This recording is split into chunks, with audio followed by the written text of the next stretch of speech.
Welcome back to more Summoner's War Monster Strategies. Today we're going to be looking at the Dark Fairy known as Sorin. A lot of people consider Sorin to be the least useful fairy of the five, for a few reasons. First of all, as far as least useful goes, I mean, it's really more so by default because the other fairies are, you know, all good. Well, I mean, except Aileen maybe, but basically Neil, here we already know, she's considered the best one. Elucia has a lot of use in the game. Azalea shines in Necropolis, so she is more situational but still excels. And Aileen at least has some potential to do massive damage if paired with the right monster. She is very situational and has underpowered stats compared to the other three. But Sorin here is also a 2-star fairy, as you can see. She's not a 3-star despite what many people think. She's a 2-star. And her skills are just not as good as Aileen, people would say, and that's unfortunate. Let's talk about her stats as a level 46 star. So they are as follows. 7,740 HP, 615 attack, 516 defense, and 102 speed.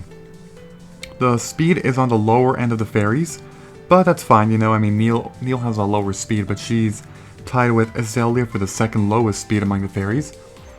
Her HP, pretty bad. Actually, I believe it's the worst of the five. Yeah, her HP is less than Aileen, I'm looking at it now, so she has the worst HP.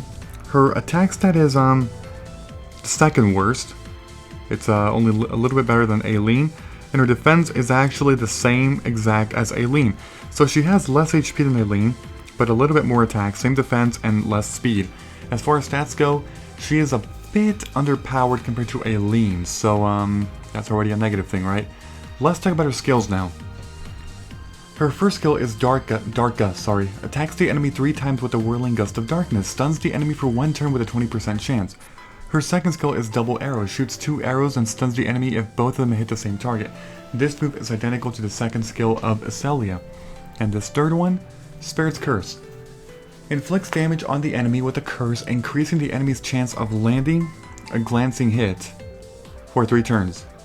Okay, so, I mean, it's really hard to make great use of her because, first of all, the first skill can stun, the second one can stun, and the third one can do glancing hits. Now, glancing hits is a very interesting, debuff. It's actually pretty good, but to be honest, when it's left for the third skill, like, as a way of coming to us saying, oh, this is the third skill, being the best skill, and it can do a glancing hit for 3 turns, it's somewhat of a turnoff. There's other monsters that can do glancing hits on their first skill, and they're usually more viable, such as Shannon, or the Pixies in general. They do glancing hit with the first skill.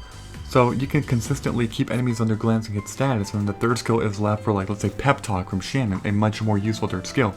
So the main reason why this monster is just not very good is because the third skill does not feel like a third skill. It just does. It feels like a second skill. Like you read it, it's like, oh yeah, it's a powerful attack, and glancing hits, but there's nothing that just outshines other skills. That's the problem. She just doesn't have really good skills, and that's a big issue. The combination of her lackluster stats with not very impressive skills really leaves her down in the dust, unfortunately.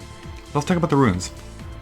So, because she is known to be an offensive fairy, unlike most of the other fairies who are hybrids, Sorin should actually be runed offensive-wise, and that is Fatal, with either Blade, or you could actually give her some Focus, and then give her some attack, or then attack/accuracy in slot 6. So, Fatal's obvious because you want her to have more attack. Blade because, that's critical rate, that basically correlates to being an offensive monster, and then Focus if you want to give her some accuracy, because all 3 of her skills require accuracy. And then attack in slots 2 and 4 respectively because you want more attack. Slot 6 if you want more accuracy, so she can land more debuffs, go ahead. But otherwise, go with attack. Basically, the problem is that even though she's an offensive fairy, the problem is that she just doesn't have good offensive stats, and even the skills are pretty lackluster. So that is her downside, it is. And like I said, people consider her to be the worst fairy, even worse than Aileen, because Aileen at least has potential to inflict massive damage if paired with some monsters such as, let's say, Orochi, or Sarah, the Water Cowgirl, who can inflict a ton of debuffs in 1 turn. And that skill will be, be buffed up by 30% with every single debuff.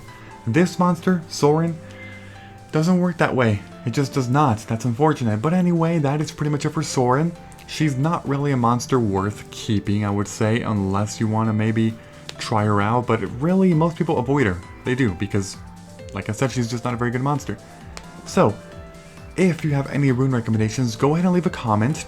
I am sure that people would appreciate seeing some different recommendations for this monster. And also, if you enjoyed this episode in any way, shape, or form, please be sure to leave a like. I would gladly appreciate that very, very much. Thank you, and I will see you all next time.